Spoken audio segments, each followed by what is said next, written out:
Good morning.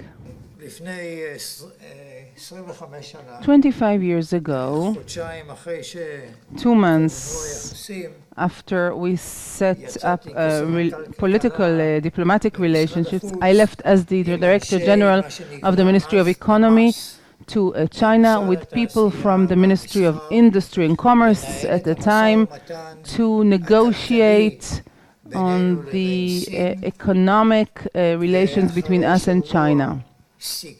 And a week after we have established the framework, and a few weeks later we signed it, the China government and Israeli government signed it. Since then, many years have elapsed, and the relationship developed in what I would call an amazing manner, if we compare it particularly to all other commerce allies of Israel. And I'm very happy that we can hear today the Minister of Economy of Israel. It is the ministry that inherited the Ministry of Industry and Commerce. It had expanded the office to many other areas. And Minister Eli Cohen, in a surprising manner, fits the role. I say surprisingly because not all ministers in Israel are of these characteristics. He has a master's degree of business administration and the bachelor's degree in accounting and economy management, and it is surprising and fitting the role very much. And I hope that all of these degrees in economy will not prevent you from getting to other positions in the government. So thank you very much for coming here, and the floor is yours.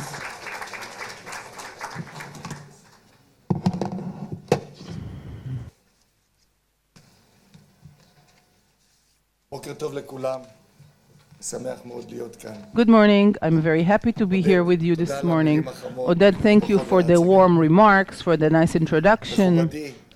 My distinguished guest, Major General Amos Yadlin, the head of the Institute for National Security, Major General in Reserves Matan Vilnai, the head of Israel-China program in the INSS, formerly the ambassador of Israel to China, who did excellent work, Ambassador Tzvika Chefetz, who could not be here for technical reasons, the ambassador of Israel, the ambassador of China to Israel.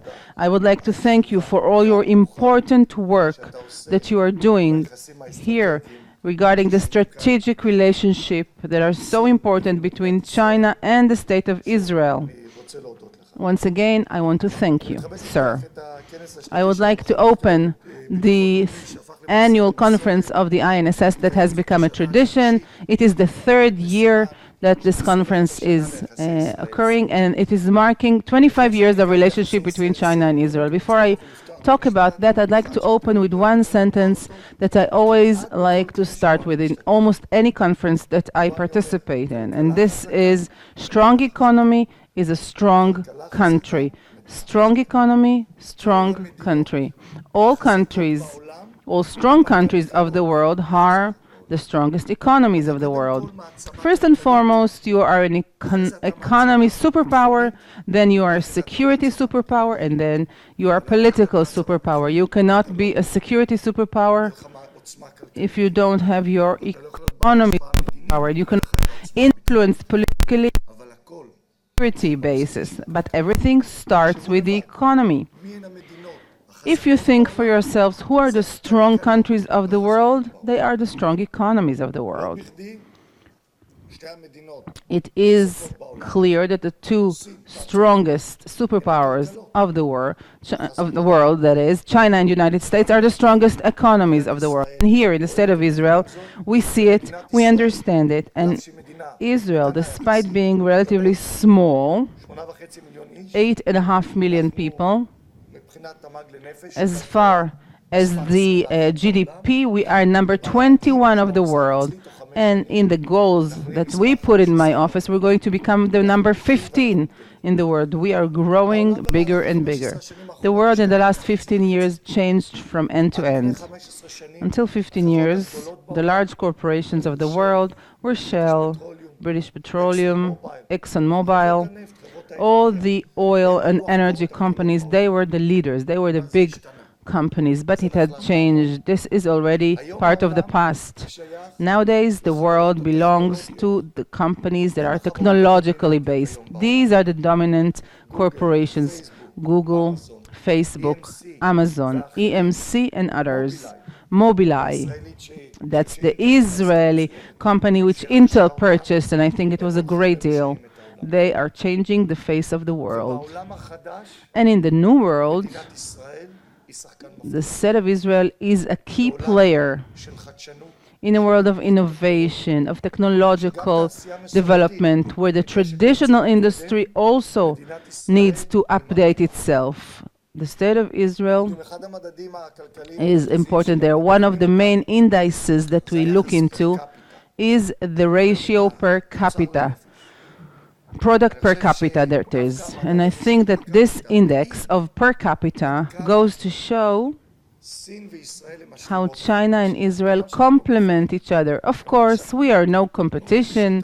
Of course, we don't meet any competition. However, per capita is in Israel and in China, and together we can improve per capita for each and every country, China and Israel, and we will continue going that way. This conference is marking 25 years in the relationship of China-Israel. However, this relationship began in 960 BC, EC. It is when, next to the city of Kaipeng, Jewish merchants came from Persia and India during the Song dynasty, and they actually began for the first time the trade between China and the Israelites until today. Commerce between Israel and China was in the year 2016 $11 billion. And this does not include the football player Eran Zehavi, who knows that every goal he scores is worth so much money. Still, it is 200 times more compared to 1992, where the trade was $50 million total. And nowadays it is $11 billion. However, we are very, very far from exercising the potential of the economic cooperation between the two countries.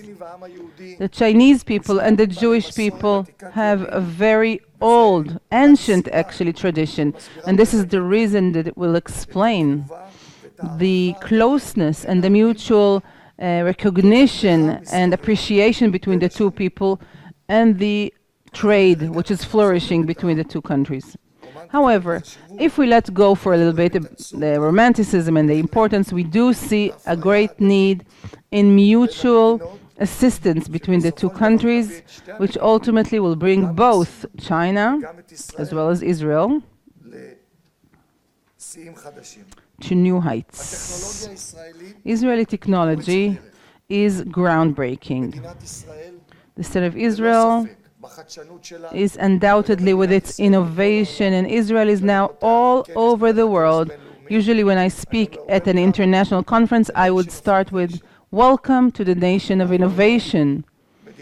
We are the state of innovation. Israel is the incubator, the technological incubator of the world.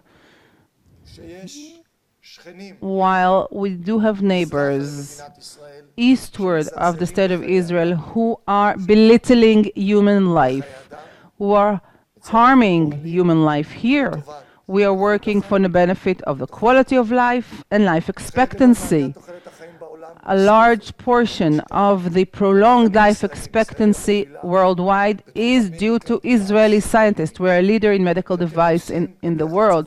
When you go to the north, to the city of Yokneam, you will find the best of international companies with technological developments that would simply extend life expectancy. This is causing some issues for insurance companies in the world.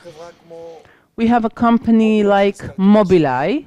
I just mentioned it earlier. It was established 10 years ago and it was sold for over $15 billion.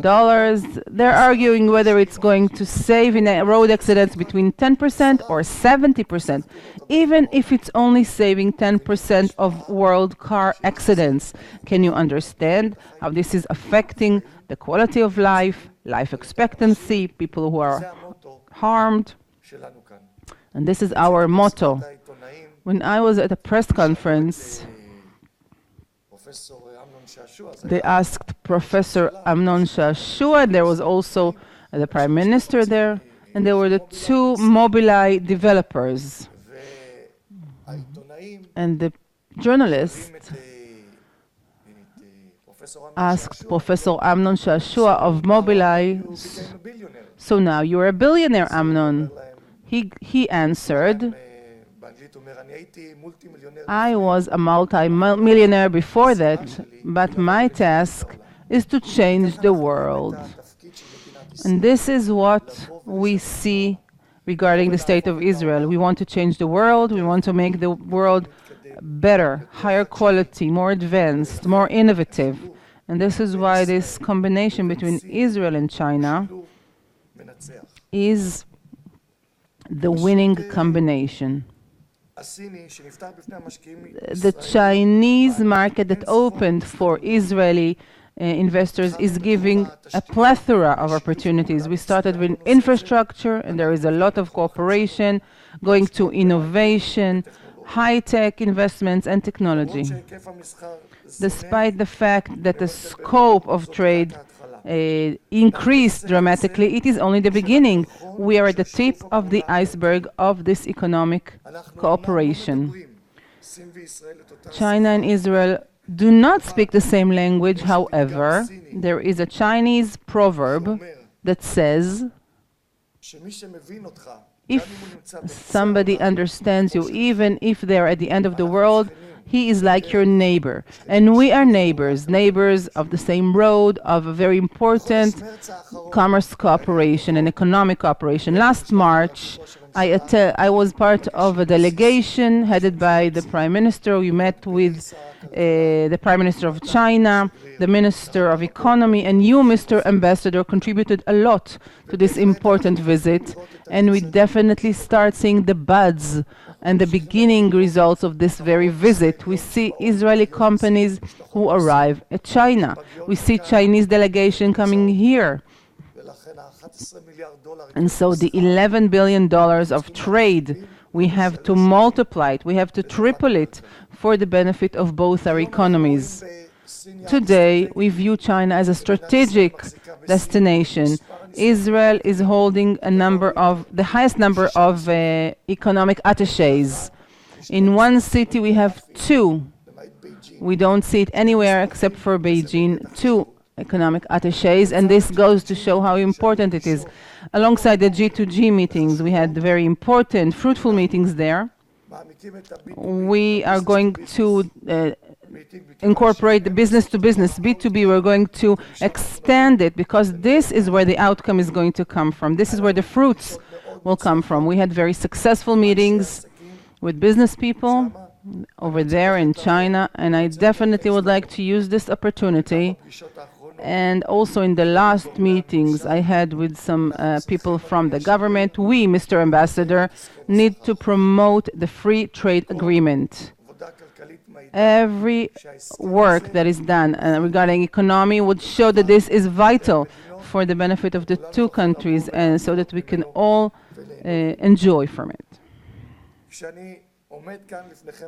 Standing here in front of you, ladies and gentlemen, and thinking of those Jewish merchants who over 1,000 years ago arrived on the Silk Road to China, did they think that one day they're going to have a state for the Jewish people who will have business with the Chinese empire? They will both help each other. I doubt it, however. About 1,000 years later, after this beginning of trade, we're standing here, we're looking at the activity between the two peoples, and that very road that they have paved, starting from the Silk Road, the Chinese government and the Israeli government, together with all business associations, will continue working for the benefit of strengthening the ties, strengthening the economy, because as I said in the beginning of my remarks, a strong economy is a strong country. Thank you all.